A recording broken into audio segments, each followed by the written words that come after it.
Olá, turma, aqui é o Evandro, professor de matemática.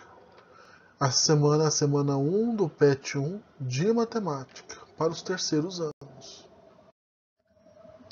Então, o que a gente vai trabalhar essa semana?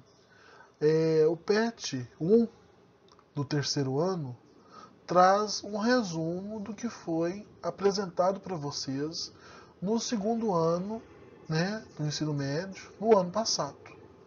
Como o ano letivo de 2020 e 2021 é a continuação, vocês foram aprovados como progressão, vocês passam de um processo para o outro, nada mais justo e comum do que fazer uma revisão do que vocês aprenderam no ano passado.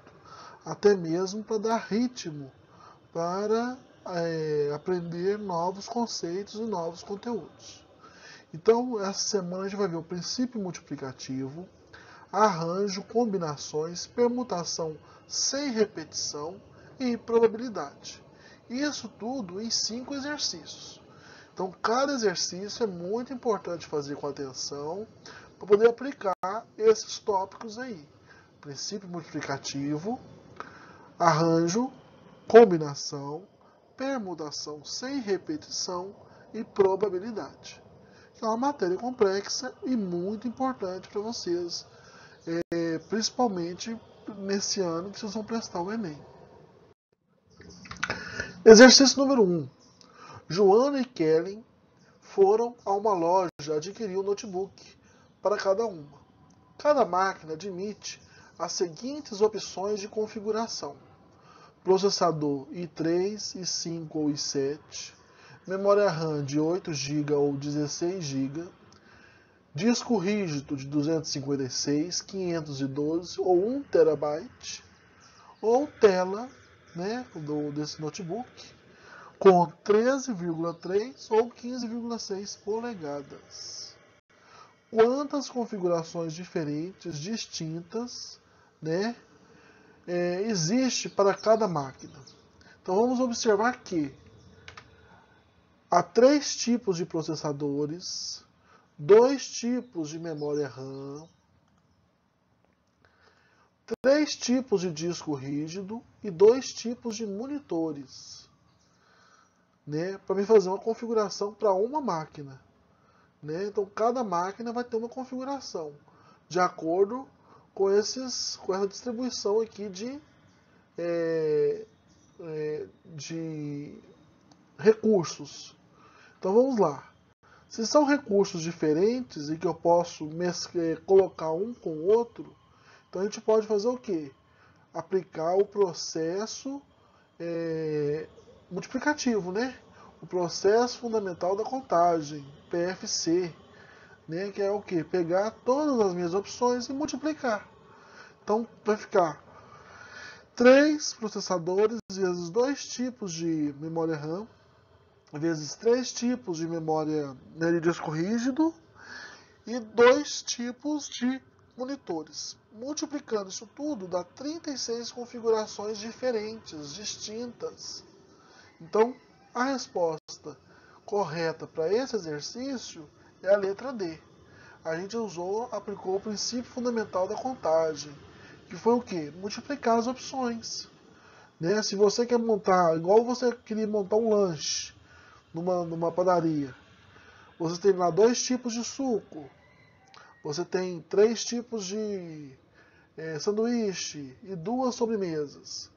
Para você montar o combo ali, o seu prato ali, você vai pegar 2 tipos de suco, vezes 3 tipos de sanduíche, vezes 2 tipos de sobremesa.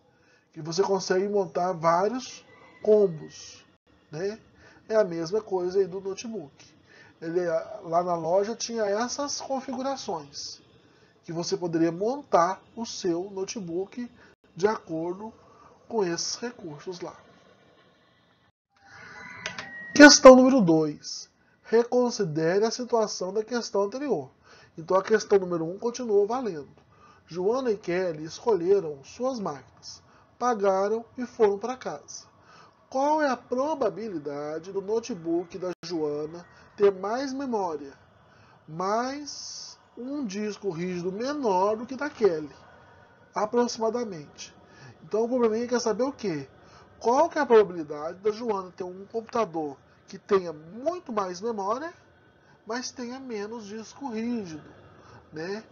Então, para resolver esse probleminha, é bom a gente fazer o quê? Um quadro. Para a gente fazer as comparações e ver quais as situações isso acontece. Então, o que a gente vai fazer? Eu fiz um quadro de acordo com as memórias. Lá eu tenho as possibilidades, né, as únicas possibilidades da Joana e Kelly ter pegado o notebook. As duas ter pegado o notebook com o mesmo número de memória, 8 GB cada uma. A Joana ter pegado 8 GB e a Kelly ter pegado 16. A Joana ter pegado 16 e a Kelly ter pegado 8. Ou as duas ter pegado o notebook com 16 GB de memória RAM. O probleminha quer saber o quê? Da Joana ter pegado um computador com mais memória. Então, das 4 opções aqui, ó, das 4 possibilidades, eu só tenho uma. Então, vai ser 1 sobre 4. Né? Que é a probabilidade da Joana pegar um notebook com mais memória do que a Kelly. Ok? Agora vamos ver as possibilidades do disco rígido. Eu vou ter mais opções, porque eu tenho disco rígido de 256, 512 e 1 TB. Então, fazendo lá as minhas possibilidades, eu tenho o quê? 9 possibilidades. Das duas ter pegado um notebook com a quantidade X de disco rígido. A Joana ter pegado, a Joana e a Kelly pegaram 256 juntas. A Joana pegar um de 256 e a Kelly de 512. A Joana pegar um de 256 e a Kelly pegar um de 1 TB. Né? Aí eu vou ter aqui ela pegando 512. Mas o que me interessa nesse quadro aqui, ó, nesse quadro, é a Joana ter pegado um computador com memória, né, com disco rígido menor que da Kelly. Então as possibilidades são só 3. Dela pegar um notebook que tenha menos disco rígido do que a Kelly. Ela pegar um de 256 e a Kelly de 512. Ou ela pega um de 256 e a Kelly de 1 TB. Ou ela pega de 512 e a Kelly de 1 TB. Então eu tenho o quê? 3 possibilidades em 9. O meu evento aqui é 3 em 9 possibilidades. Então 3 nonos. Para saber, para me fazer uma probabilidade dessas duas condições juntas, eu preciso multiplicar a probabilidade de memória vezes a probabilidade de disco rígido. Então, fazendo aqui a minha multiplicação, eu vou ter 3 sobre 36 avos, simplificando 1 sobre 12 avos. 1 dividido sobre 12 dá 0,083. Aproximado, viu, gente? Nem exato, não. Vai dar mais casas depois da vírgula. Eu vou pegar só as 3 depois da vírgula. Como as respostas estão em porcentagem, eu multiplico por 100 esse valor, chegando a 8,3%. Então a minha resposta vai ser a letra B, ou seja, a 8,3% da Joana pegar um computador que tenha mais memória, mas com menor quantidade de espaço no disco rígido. Espero que todos tenham entendido esse exercício, que é uma questão que pode cair mesmo em Enem, em algum concurso. É uma questão bem elaborada. Dá um pouco de trabalho de fazer? Dá. Mas ela principalmente quando você faz o quadro das possibilidades, facilita muito. Lembrando que o evento fica aqui em cima. Ó. O que você quer daquele probleminha é aqui em cima. Chama evento. Aqui embaixo, aqui, ó, é meu espaço amostral, as possibilidades daquele problema. Mas o que você quer dentro dessas possibilidades fica aqui em cima, chamado evento. Isso aqui tudo é probabilidade.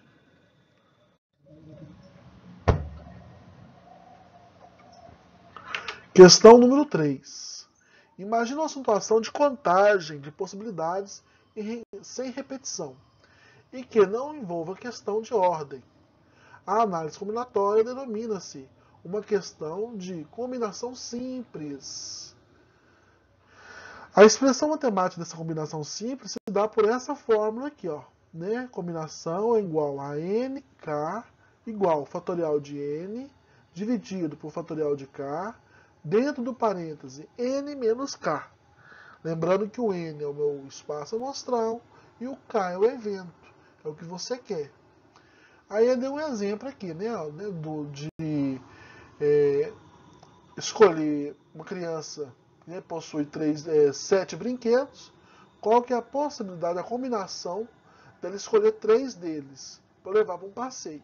Então ela faz uma combinação de 7 e 3, chegando a 35 combinações, né, de brinquedos para ser levado a um passeio, de forma que não vai repetir, né? E a ordem aí não importa. Dando continuidade, considere a seguinte situação. Numa pequena empresa, existe 9 funcionários. Ana, a chefe, e mais 8 subordinados. Bela, Caio, Duda, Helena, Fábio, Gustavo, Heitor e Lara. Ana precisa formar a comissão com no mínimo 4 e no máximo 6 funcionários, dentre esses 8. É claro que se trata de um problema de combinação. Por exemplo, a comissão formada por Bela, Caio, Duda e Helena é a mesma por Bela, Caio, Helena e Duda. Logo, a ordem não importa. Ana poderá formar quantas comissões diferentes? Lembrando que a Ana está fora dessa combinação, né, gente? Ela vai fazer a combinação com 8. Ou seja, o N é 8. O K é a quantidade de pessoas que vai ser formada. Lembrando que ela precisa de uma comissão com no mínimo 4 pessoas e no máximo 6 pessoas. Então eu vou ter que fazer uma combinação de 8 e 4, 8 e 5 e 8 e 6. 3 combinações. Então vamos lá. Vamos aplicar essa fórmula aqui de combinação simples e aplicar. Combinação de 8 e 4.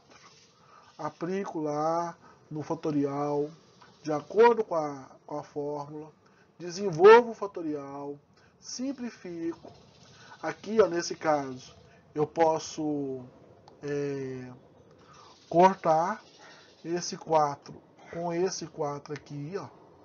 Então, vai ficar 1.680 dividido por 24, dá 70. Então, a combinação de 8 e 4 dá para fazer 70 comissões, né? Assim, 70 grupos com 4 pessoas. Depois eu vou fazer uma combinação de 8 e 5, mesmo processo. Aqui eu posso simplificar esse 3 com esse 3, vai ficar 6.720 dividido por 120, dando um total de 56.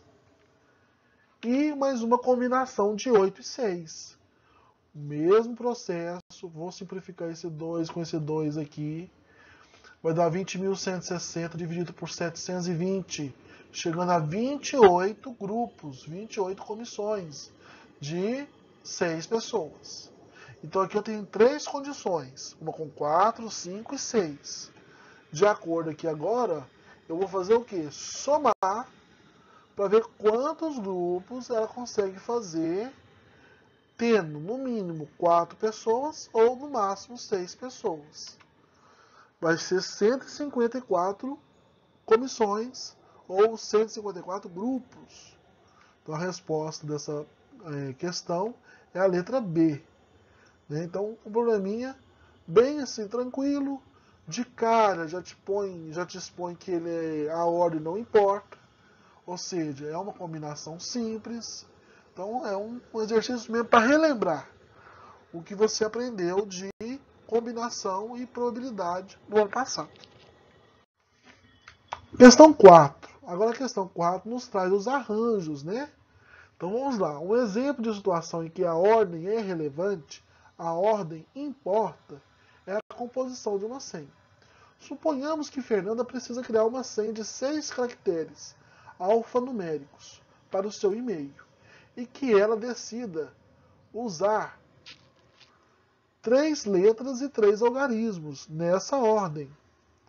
O pai de Fernanda se chama Marcelo e nasceu em 1963.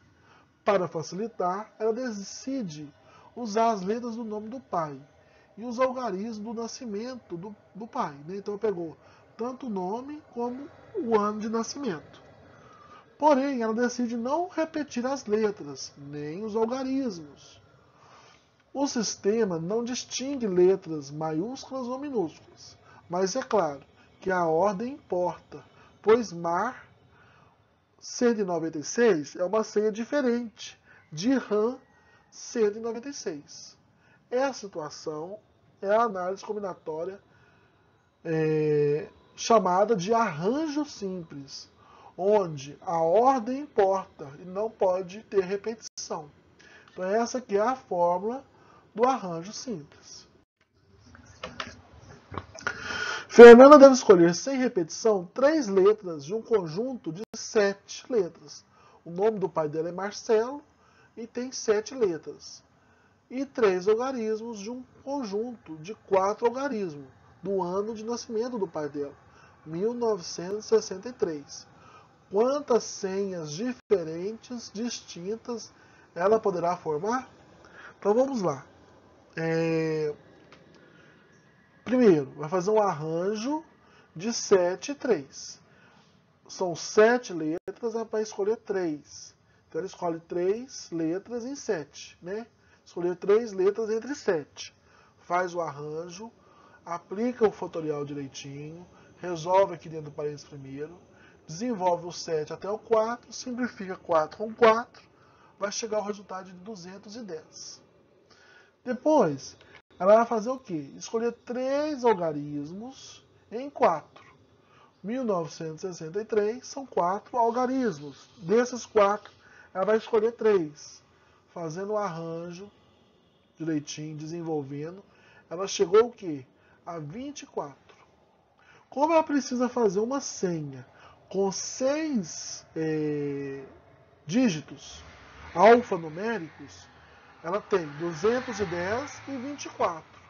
Ou seja, a ordem aí vai importar. Conta a quantidade da ordem que ficar as letras e os números faz toda a diferença. Então você vai multiplicar 210 vezes 24. Porque vamos supor, é como diz no probleminha, MAR 196 é diferente de RAM 196. Então viu que às vezes o número está ali na mesma ordem, mas as letras mudou de lugar? E quando os números mudam de lugar? E quando fica letra, letra e número? Então, cada posição das letras e do número importa. A ordem importa. Então, o universo de possibilidades de fazer essa senha é enorme. Então, você vai usar a multiplicação. 210 vezes 24, para aplicar o princípio fundamental da contagem. Que vai dar quanto? 5.040 arranjos. 5.040 senhas distintas que ela vai poder formar usando o nome do pai dela mais o ano de nascimento. Então a resposta certa é a letra D. Na questão 5, né, fala até um pouquinho da biologia aí. Ó. Na biologia, um heredograma, né, que seria, vamos dizer, uma árvore genealógica, né, é uma representação da descendência para fins de certas análises de hereditariedade. O círculo representa a mulher, o quadrado representa o homem. Então, bem simples aí, né, mostrando quando o desenvolvimento de uma família.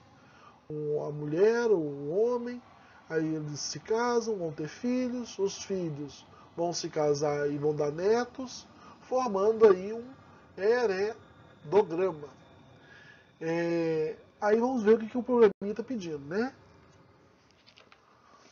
Suponha que o casal tenha 3 filhos e que cada filho do casal, por sua vez, tenha 2 filhos, considerando apenas o sexo e não a ordem dos descendentes de cada casal, responda às questões a seguir. Então você vai levar em consideração só o sexo, masculino e feminino. Quantas possibilidades existem para a prole, né? Então vamos lá. Quantas possibilidades existem para a prole? Então aqui, ó, os 3 filhos do casal, né? Cada um vai ter 2 filhos, o casal vai ter 3 filhos. Então pode acontecer do casal ter 3 mulheres, 2 mulheres e um homem, uma mulher e 2 homens, ou ter 3 homens. Então essas aqui são as minhas possibilidades desse casal. Não há outra possibilidade. Aqui não está importando a ordem, viu, gente? Tanto pode ser 2 homens e uma mulher, que é a mesma coisa. Ou um homem e 2 mulheres, vir primeiro um homem, depois 2 mulheres. Também a ordem, você viu que o problema falou que não importa. É só mesmo a questão do sexo, mulher e homem. Aí depois, desses 3 filhos, vão gerar netos. Então vamos lá ver quais que são as possibilidades de vir, no caso, então, 6 netos. Porque cada filho vai ter 2 filhos, né? Vão gerar 2 netos para o casal, para o primeiro casal. Então vamos lá. A primeira possibilidade de todos dos netos, de todos os netos serem mulheres. Serem 6 netas. Ou 5 mulheres e um homem. 4 mulheres e 2 homens. 3 mulheres e 3 homens. 2 mulheres e 4 homens. Uma mulher e 5 homens. Ou também de vir 6 homens. Então há essa possibilidade também, né? Dos 6 netos virem 6 homens, como vir 6 mulheres. Ou essas possibilidades aqui que eu acabei de citar. Então, essas são as possibilidades, né? Ou seja, 4 vezes 7, 28 possibilidades de acontecer essa prole, né? Do casal ter os 3 filhos e dos 3 filhos, cada um ter mais 2 filhos, né? Ou seja, 2 netos para o primeiro casal. São 28 possibilidades. Letra B. Qual é a probabilidade de todas as filhas e netas serem mulheres, né? Então, o que interessa para essa questão é só as mulheres. Não pode ter nem neto homem, nem filho homem. Então, aqui, ó, na possibilidade de filhos, é 1 em 4. Eu tenho 4 possibilidades de filhos. Eu vou ter, então, uma condição que vai ser o quê? 3 filhas. Agora vamos ver quais são as possibilidades de vir todas netas, né? Eu tenho 7 possibilidades, né, para vir os netos, mas eu tenho só uma possibilidade em 7 de vir 6 netas. Então, na primeira, de vir só 3 filhas, é 1 em 4, e de vir só netas, 1 em 7. Vou fazer a multiplicação, né, que aqui é a condição que todas sejam filhas e netas, vai ser 1 sobre 28. Essa vai ser a possibilidade, a probabilidade de acontecer isso, vir filhas e netas. Pessoal, espero que vocês tenham entendido a matéria, tenham relembrado.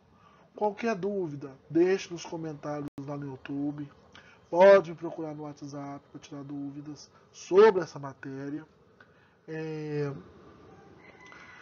Não deixem de resolver as atividades no caderno, porque você mandou errado no formulário, não tem problema.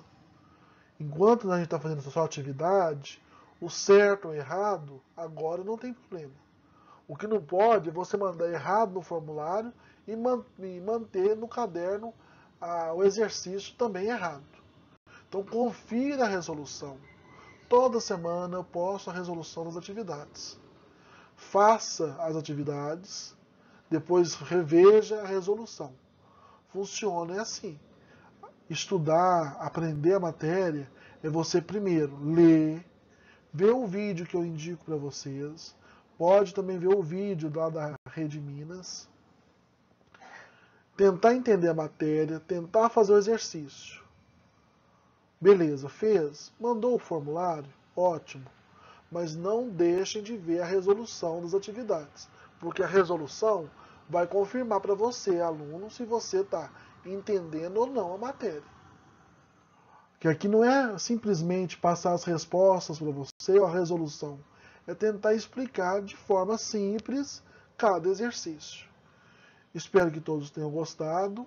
Até a próxima semana e se cuidem. Um bom dia para todos.